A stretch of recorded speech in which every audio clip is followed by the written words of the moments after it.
you so much for joining us today for our orientation to sewing patterns. We hope that you found it helpful in choosing a pattern for your project and navigating it a little bit as you get started with your sewing.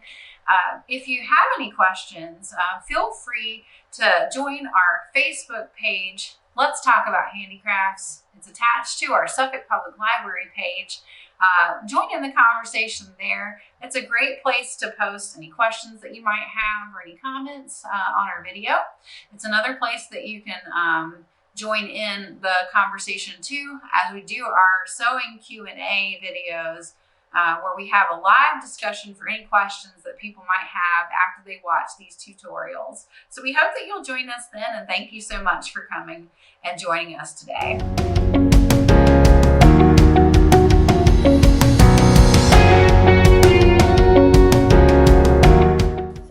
Example, let's pretend that we're making the smallest size, which is an extra small. So I want to make sure I'm following this little dotted line as I trace out my pattern. And so I would trace all along here, and then I would go up to this little corner, and then I would be careful to just keep following this little dotted line. And then I would follow it this way, and then it kind of goes out here on the bottom. And then you can see it, they all join with this solid line here. So that means that all the sizes are going to use this edge here. And so it would stay together that way. All right, and so when we're laying out our fabric, again, we want to make sure that we're lining it up right with the grain of the fabric. And so if we're making garment B, C, or D, it's going to have us follow this big grain line. Again, it gives you a long line with an arrow to tell you what direction to put it in. So if I was making the straight up and down one, I would lay it just like this. But if I was making dress A, which is what we said we wanted to make in the first place, remember it's cut on the bias. So it's going to give you a diagonal line, which means on my cutting board, I would turn it so that that arrow is up and down with perpendicular to the weft of the fabric. It's going to be parallel with your selvages. So making sure that this is lined up right. So if I had my piece of fabric, let's pretend that this table was my piece of fabric. It would be perpendicular to the cross here, and it would be parallel to the edge of the table. You want to make sure that your arrow is going in the right direction when you lay out your pieces. So again, when you see this little circle with a cross through it, like here and here, it's giving you a little trail marker for your instructions here on your map, so to say. And so you want to make sure that those are going to sit in the right place. So if I were to hold up this pattern piece to myself or to whoever I'm making the dress for, I want to make sure that this one is going to line up with the bust line, and this one it says waistline here. So those should sit in the right place. If they don't, I'm going to need to lengthen or shorten the garment to make it fit. And so when you have places where you can lengthen or shorten, you have these double lines like this. So one option, if you need to make it shorter in the top part of the garment, is you could use this line. If you wanted to make it shorter or longer in the lower part of the garment, you would use this line. That's the skirt part. So just like we said before when we were going over the instructions, if I wanted to shorten it a little bit, I need less fabric here. So I would literally cut this line and I would overlap them however much I needed to and tape it back together, and that would shorten it. And then I would do that before I would trace it out. If I needed to lengthen it, I would still cut this line and I would stretch it, space them out as much as I need, and put another piece of paper underneath to tape it to, and then I would trace it out. So that's how you make your adjustments for lengths, making sure that these markers like this sit where they're supposed to on the person. So then let's talk about some markings that are on this pattern here. And so you have some notches here. So you're going to have them in different places. For this one, they gave you a double notch. And then if we go up here, they gave you a single notch here, and here, and here. And so these give you a hint about how to line up your pieces when you go to assemble your garment. So one option you have is you can actually cut out those little triangles because they're going to be within the seam of your garment, or you can just mark them. You can draw a little triangle on your garment just to remind you that they're there. Either way, they won't show because remember, we're going to use a 5/8 inch seam. So that's going to be within the seam and it won't show. But if we zoom out, I'll explain a little bit about how you would use that. So if we remember on our garment layout, when we were cutting out everything, it tells you to cut 2 of these, right? And so to make sure it's in the right direction, you're going to cut one of them with your pattern piece size up, and it gives you this in the layout instructions. But then it says you're going to cut the second one upside down. So I would literally either flip the garment pattern upside down, or I could flip my fabric upside down and just use this right side up, if that makes sense. Either way, you want to make sure that they're cut the opposite of each other, because this is going to be the center of your garment.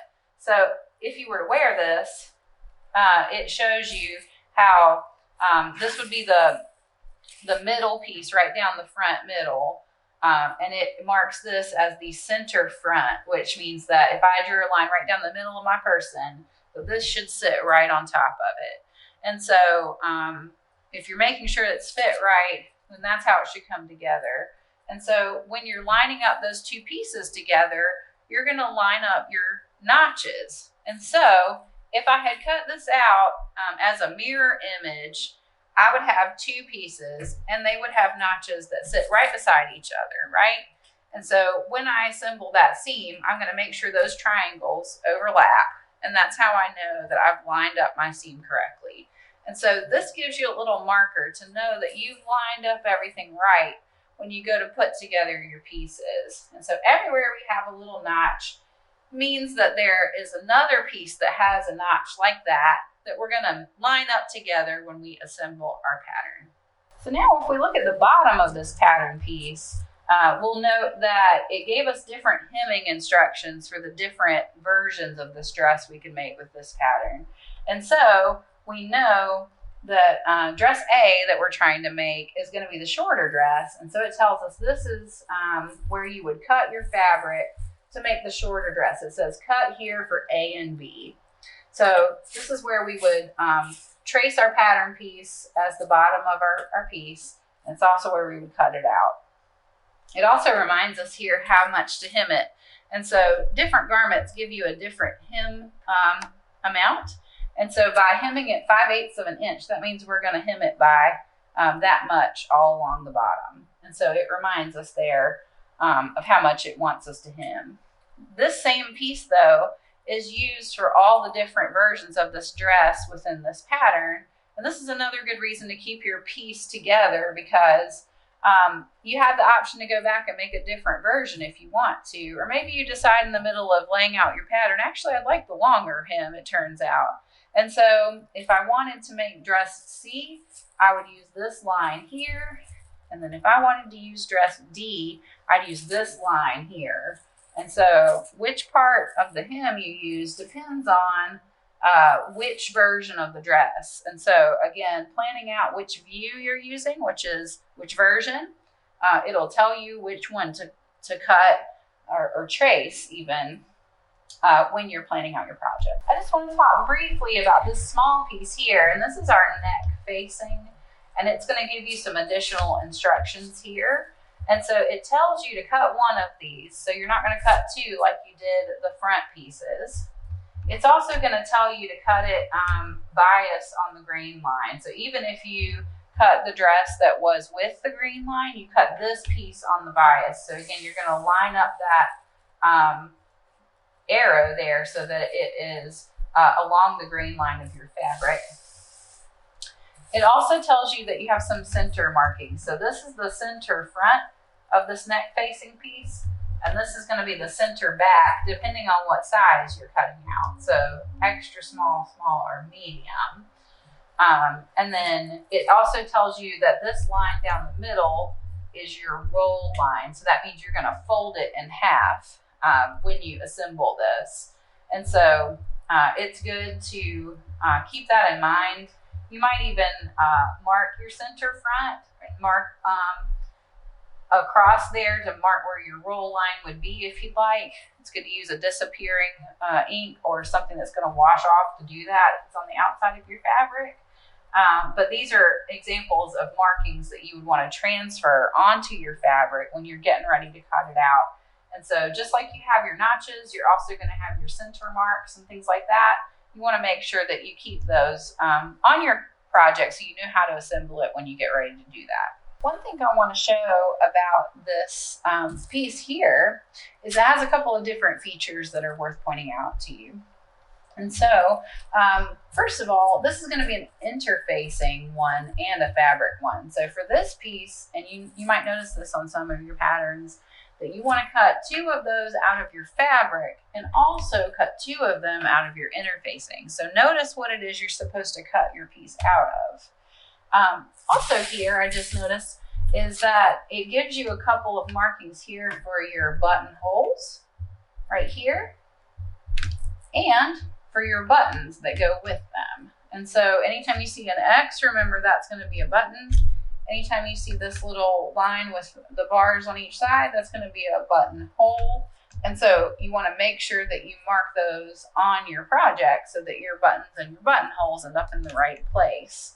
And again, it gives you a center front line as well as a grain line here that you're going to want to keep in mind when you're lining up this piece. So one tip that I want to give you for any kind of garment sewing especially is to get your pattern pieces traced out, and then I highly recommend doing a test run of your pattern first. And so especially if you're trying to get something fitted, particularly if it's something really hard like a coat like this, you want to make sure that you got the fit right before you try to make it out of your real fabric. And so find a similar fabric that you don't mind messing up on if you have some sitting around. I've even used old sheets that I have in my house that aren't good anymore, but they're good for practicing garments with. Anything that's going to be of a similar material or that you can part with when you're done. A lot of times they call that a toile. That's a French word, but it just means like a test run of your garment. And so it's great to do that before you get started. And so especially if I had a complicated garment like this, I don't want to just get rolling with it before I make sure I have it right. So I highly recommend that you do that as well. Another thing I wanted to point out about multi-size patterns like this, and we're not going to get into how to adjust a size in this early essential skills video, but by keeping your sizes together on your original sheet like this, if you need to make a sizing adjustment, it's a little bit easier to do with all the sizes here together than by cutting out individual pieces, because you lose some of that on your pattern piece if you actually cut them out. If you've just traced them, you can always go back and retrace them. So again, it's really helpful to keep your original piece together and then just trace out what you need.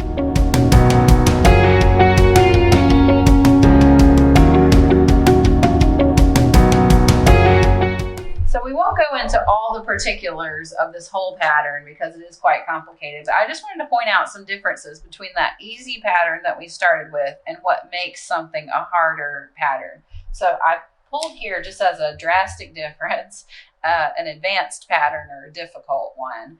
And so one thing you might notice right off the bat is that this pattern has a bunch more pieces than that first one that we showed. And so it's going to just be more pieces to assemble in the first place. That's one thing that makes it more advanced. But what you're going to do here is you'll see that the pieces that you need for these are much different compared to the first one we looked at. And so thinking about, again, what view you're using, which is what letter here that goes with your garment. So we're just going to compare jacket A to pants C. And you can see that there's this whole list of things that go with jacket A. And then there's a whole different list of things that go with pants C. Each one of the pattern pieces has a number. This is your kind of little reference page here. It tells you what pattern piece 1 is and what pattern piece 2 is, all of that. So it tells you what pieces are numbered what way, and then which one you need for your garment. And so when you're tracing out your pattern pieces, these are the ones you need to make this one.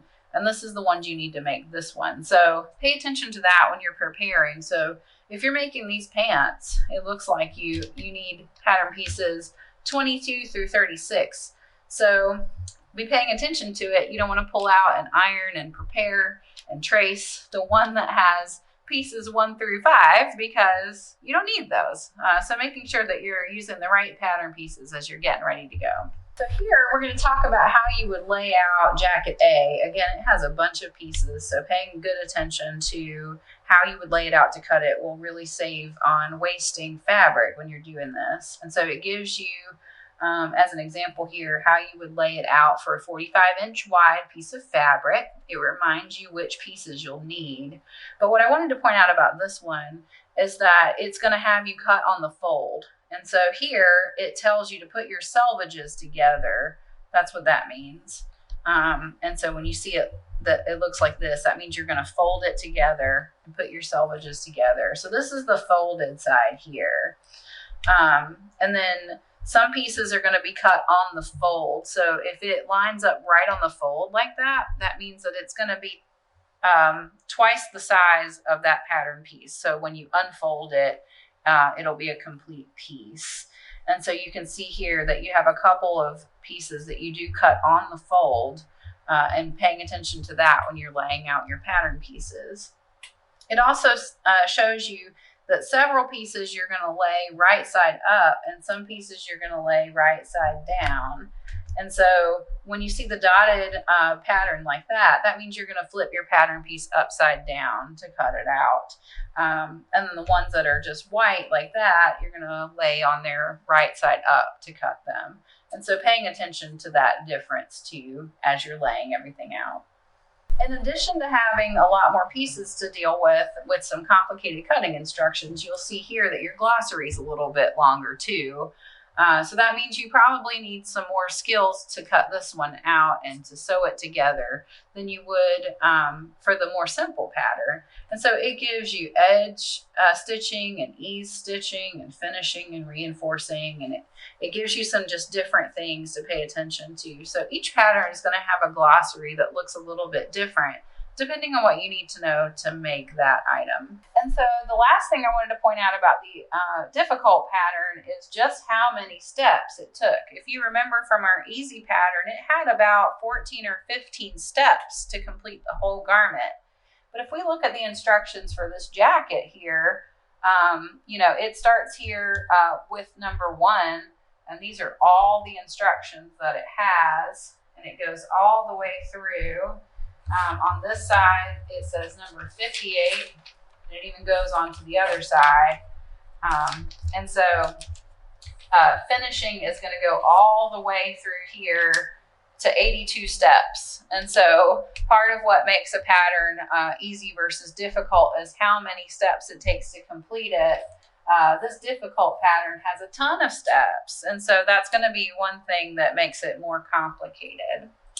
Another thing that you're going to look at is just the difficulty of the skills needed to complete the garment. And so one thing that makes this pattern more difficult, for example, is that it has double welted pockets on the front, which is quite an advanced technique. And so it tells you information about making the pocket welts, and that adds a number of steps here.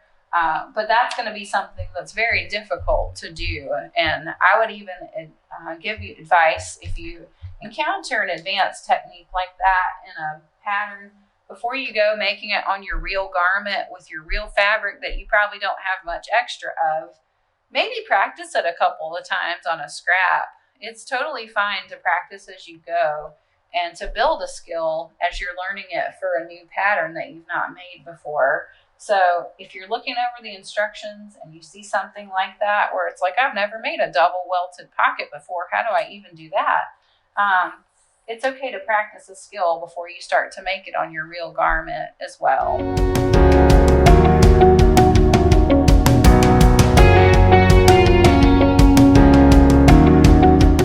So now we're going to talk a little bit about PDF patterns. They've gotten really popular because it does allow people to create their own if they want to use certain computer programs that let you do that. So that's a great way to explore making your own patterns if you like. It's a way to get sometimes free or very low cost patterns online. It also expands what companies can offer to patrons. And so this is going to be an example that I give with a Berta pattern. So as I said earlier, Berta did merge, but what they kept independent from the merger was their online offerings. And so all their PDF patterns are still created by the Berta company and not under the umbrella of the big parent company. And so this is an example of one of those.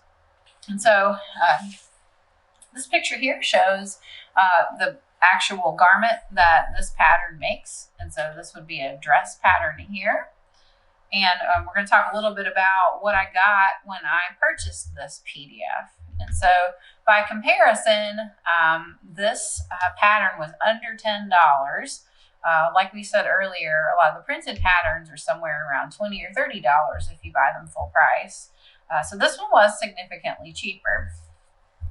When I got my PDF, it came with these instructions. And so you can see here that it shows your layout here of how it comes together. Now, this is not how you lay it out on your fabric. One thing that's special about PDFs is you have to put together the pattern pieces before you can use them. And so what this layout is how you assemble the sheets of paper that you print out with a PDF pattern. And so as you can see here, these little boxes are all separate pieces of printer paper. And so this is how many sheets of paper you'd have to print it on if you did it at home from a standard computer and standard printer. And so it gives you instructions for how to put the pieces together to make your pattern. And then from there, it shows you a multi-size pattern, just like you would from a printed pattern. One thing I want to point out here is you have a box on all of your PDFs, and here it's right in the middle. It's really hard to see here, but what it says is when you print out all your pieces, when the piece that has that little square on it comes out, the square should measure 4 inches by 4 inches. If it does not measure that, then your dimensions are wrong and you need to adjust your printing settings. So that's one thing you have to be mindful of when you use PDF patterns. It is going to take some time to tape together all these pieces, and so that's a downside. But on the plus side, you can print a new one. So if you mess up a piece, maybe you decided just to cut it rather than trace it, and that's fine. And if maybe it didn't work out like you hoped and you needed to do it again, you could just print another one and cut it out again. So you do have that option because typically you get unlimited downloads and unlimited printing when you buy PDF patterns. So there are pros and cons. Another thing I'll say about doing it piecemeal like this is if you're not interested in putting the pieces together from a PDF pattern, and I know that's time consuming, so maybe not, you can search online and find printing companies that will print it on a large scale printer for you and just mail it to you printed out. So that's one option. Another option is that you can take the file to a print shop that has a large scale printer, and you can have them print it for you on a big piece of paper. So there are ways around having to tape it together. That is going to increase your price though, because then you have to pay to have it printed, and then you're back to what it costs to buy a printed pattern in the first place. So there are pros and cons to using PDF patterns. They can be cheaper if you want to spend more time to put them together like this. They can be about the same price as the printed ones if you want to pay somebody to print it out on a large scale for you, but also independent companies as well as bigger varieties from even the big companies are available by PDF. So there are different reasons why you might use a PDF pattern. And then another thing I want to say about putting these together, I've seen people get around printing them out in unique ways. And one way that I've seen that I think is really cool, I've never used it myself, but I think it's a neat idea, is rather than print all these pieces of paper out, they have rolled out a big piece of paper on the wall and used a projector to plug into their computer, and they've projected the image on the wall and then traced it out on the big piece of paper. So that's a really high-tech and neat way to do it. If you have a projector sitting around in your house, you want to give it a try. Just make sure that your square, when you're projecting it on the wall or on your table or wherever, make sure your square is the right dimensions. So that 4x4 is going to tell you that you have it right. So double check that to make sure you have your projector set up for the right size. So here are the instructions that came with this garment here. So just like the other ones, you can see it numbered out my pattern pieces. It showed me a sketch of what the finished garment looks like. It's going to give me some information about what sizes it is, what the finished garment length is going to be. They're going to tell you a little bit about it in the width and length. They tell you about what kinds of fabric you can choose. So they talk a little bit about that. They remind you that you need some interfacing and a zipper. So they give you your notions there. It's not as clear as it is on the printed patterns sometimes. So you have to kind of know how to interpret this a little bit about what they're talking about. And then they also give you some recommendations for fabrics here. And then they remind you about how to put together their pattern when you print it out. So I'm going to demonstrate that in just a minute. So we'll skip over that for now. They're going to remind you about what to cut out. And then after they give you those instructions, they go through the sewing instructions.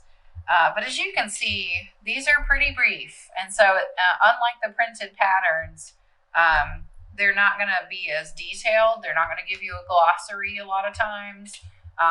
They're not going to show you as many diagrams for the techniques they use. Sometimes if it's a pattern somebody has just offered online for free that they made themselves, they may not even include instructions. So you might just get the pattern and no instructions to go with it. So when you use PDF patterns, depending on the company, some companies give you even better instructions than the big five. They're made for beginners and they advertise that they give you really detailed instructions. So look for those if you find them. That's a good tip. If you're going to go with a company that maybe gives you less instructions or no instructions, just know that you're kind of winging it. So maybe that's something to do when you're a little bit more familiar with how patterns work. So before you decide to buy a PDF pattern, it's good to have a look at this if that's available to view. Kind of figure out if it's something you feel like you could make. Just like kind of looking over the pattern in a store on the envelope or even the instructions before you buy it.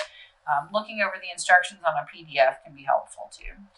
What Berta included with this particular pattern is they gave you a little tutorial about invisible zippers. So that's kind of handy. That's going to be something you need to know how to do to make this garment. And so it gave you a little bit of a hint here.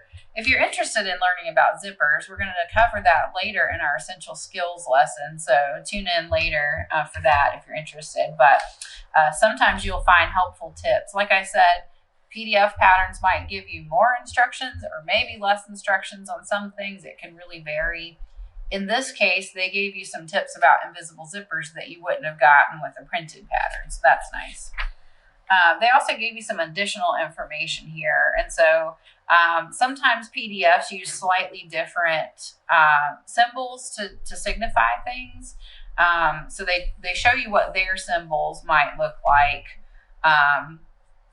In this case, they give you some different symbols here to show you where to gather it or show you where to stretch it as you sew. So that's something that's special to this pattern that you might not commonly see in your printed patterns. But do notice what their symbols look like according to their instructions, because it might differ from what a printed pattern typically looks like. And so now we have completed taping it together. As you can see, we have it laid out just like we had in our diagram and our instructions here, with all of our numbers and letters matching together at their triangles. And then here's the square in the middle, and it reminds us that it needs to be 4 inches by 4 inches if we have it scaled just right. So just to make sure I printed it right, I'm going to double check. And yep, that's 4 inches by 4 inches. And so that means that I have this all scaled right. If I didn't have it the right scale, then these pattern pieces are not going to be the right size. And so it's really important that you check that box to make sure that you've scaled it right. That may be an instruction. If you send it to a printer to print for you, you might want to point that out to them to make sure that they know about that, to ensure that your print job comes out the way that you want it to. And then just to talk a little bit about these pieces here, as you can see, like I said, the markings on it look a little bit different than they did on our printed pattern. And so they give you different lines to follow, but they don't give you a lot of markings to tell you which line goes with which. So they leave it up to you to kind of figure out, this is the smallest size and this is the biggest size, and then the ones in between. So you have to kind of figure out which line you need to follow. They do give you your grain line here, so you'll want to line that up when you're cutting things out. So that's important to know. Another thing to know is when you have a piece that's going to be exactly down the center. So in this case, the middle of the dress is going to be right down the center. That also serves as your grain line. So when it's going to be exactly up and down, know that that's going to be a grain line as well. So that's a good way to check as well. And then notice here you have this grain line, so it's going to be something that possibly gets cut on a bias, depending on how that piece works. And then you'll notice that because we use the little triangles to put our pieces together, it's not going to give you the notches like it does on the printed patterns, because that would be really confusing if there were notches printed on here and there were also the triangles for matching up your pieces. So a lot of times you won't see that on there. What you will see is typically a line to mark a waistline or other, like we said, trail markers, so to say. And so instead of the circle with the cross in it, a lot of times you'll just see a line that says waist. And so that's another different thing about PDF patterns, how they show that instead of the traditional way of marking patterns. So the reason they gave you some extra instructions about the invisible zipper is that they didn't really mark on your pattern piece where the zipper goes necessarily. And so in this situation, they have this panel that it shows that you make a fold and then another fold. That's going to be where your zipper is going to go. And so that's why they gave you additional instructions for how to use a zipper with their pattern, since they don't mark it on their actual pattern. So make sure that you're reading all those instructions, because it'll give you additional things that your markings might leave out. So for ease of use, if I wanted to cut out my general piece, I didn't actually cut it along the lines because I don't know what size I want to use yet. But I could separate out my pattern pieces once I had them taped together correctly, just so it'd be easier to lay them on my fabric when I'm ready to cut them out. Because as we can see, these grain lines are going to run in different directions. You're not going to lay them on your fabric just like they are on this sheet. So you can separate them out if you want.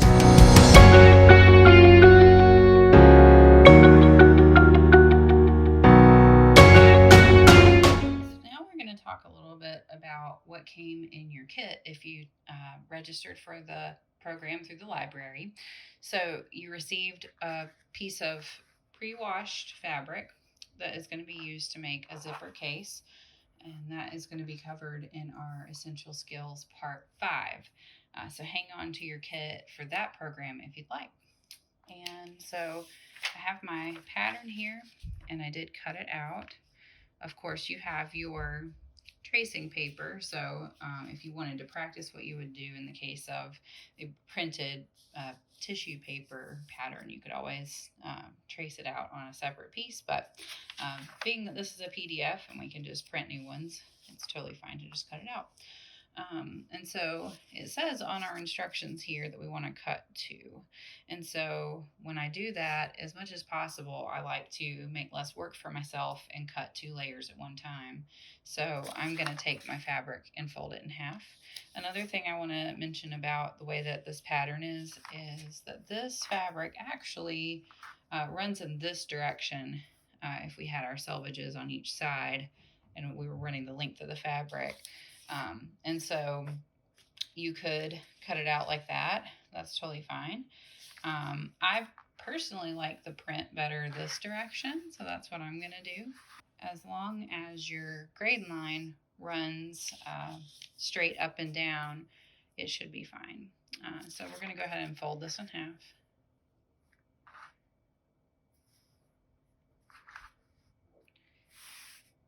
It's also important that you have ironed out your fabric really well before you get started. So if it got wrinkly in transport, go ahead and do that.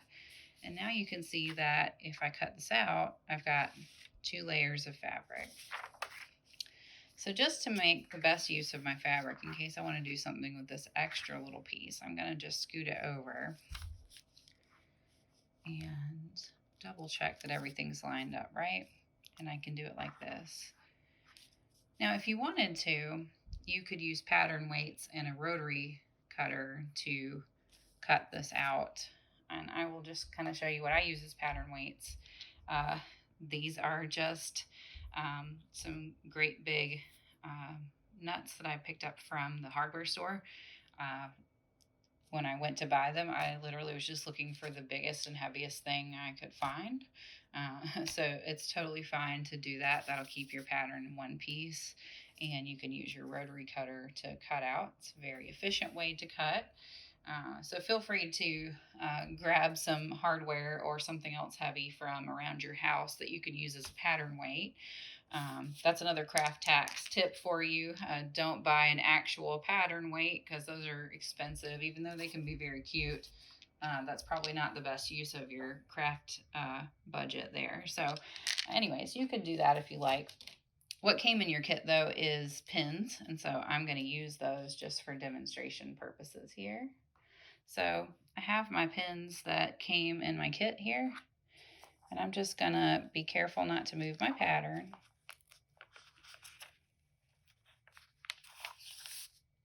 I'll secure the pattern down like that. And down here. And down here. There we go. All right, and now we're ready to cut it out. And so I'm going to grab my sewing scissors. A pair of scissors also came in your kit if you got one from the library.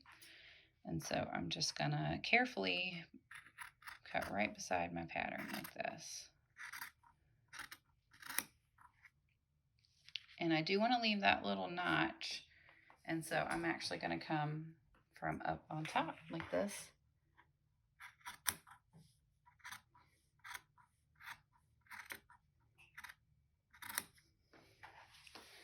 And I like to just turn that so it's easier for me to cut.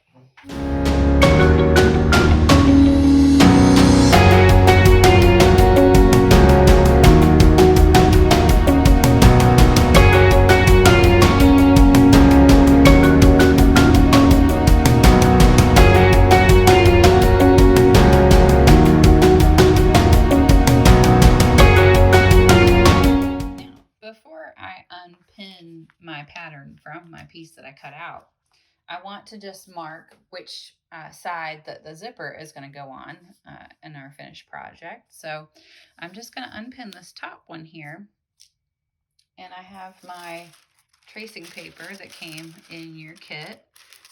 You'll see that there's sort of a shiny glossy side and then a more paper side. The glossy side is what's going to mark onto your fabric, so you want to make sure that that's turned down on your fabric. And for this project, I'm going to mark on the outside because your zipper is going to cover up anything that we mark on this little edge here. That's part of your seam. So it's okay to mark on the top for this one. So I'm going to just lay it so that the marking side is down on the fabric. This is just so I remember which side is which. And just to make sure it doesn't wiggle, I'm going to set something heavy on it like that. And then I'm going to take my tracing wheel that came in your kit as well, and I'm just going to trace right along this line here.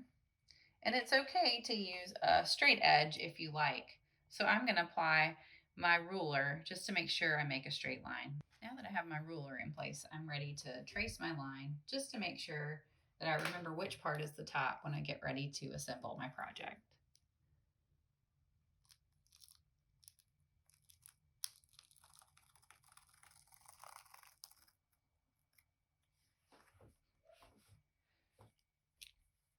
And as you can see, I just ran this pressing down so that the spokes will poke a little bit through the fabric and through the tracing paper. So let's see how it looks. And as you can see, it left a little mark where I drew. And very faintly, you can see that we have a little line marked. And that just reminds us that this is where the zipper is going to go.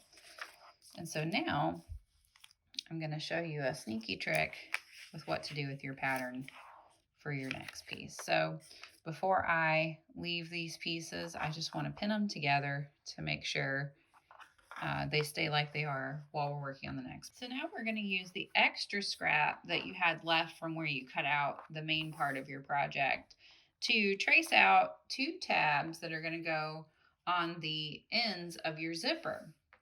So on here, I have a little rectangle where we're going to use it to trace out the right size tab for the end of our zipper. It serves 2 purposes. So I'm going to start out by folding my fabric, but let's do it inside out this time so that we can really see our tracing marks better. So take the little scrap piece that was left from cutting your first piece out. And we're going to put our tracing paper down first. Remember, shiny side down so that it marks onto your project. And we're going to put that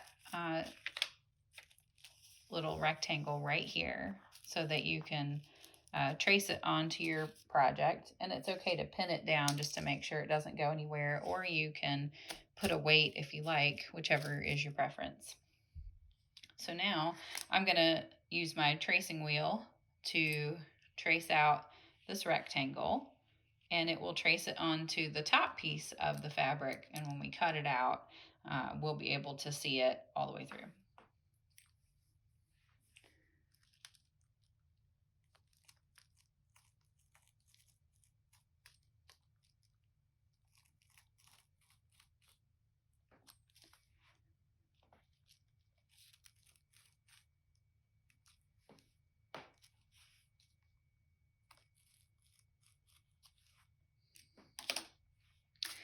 So let's check our work.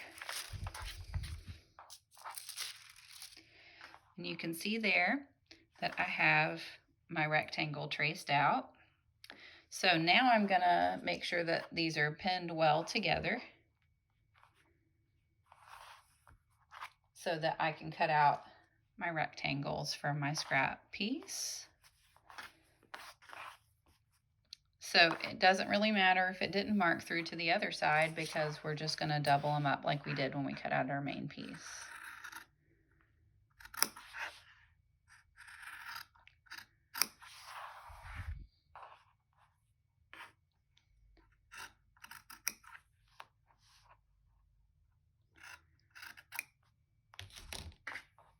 All right. And now we have a little rectangle piece, and this is just going to be to finish off the end of our zipper when we install it.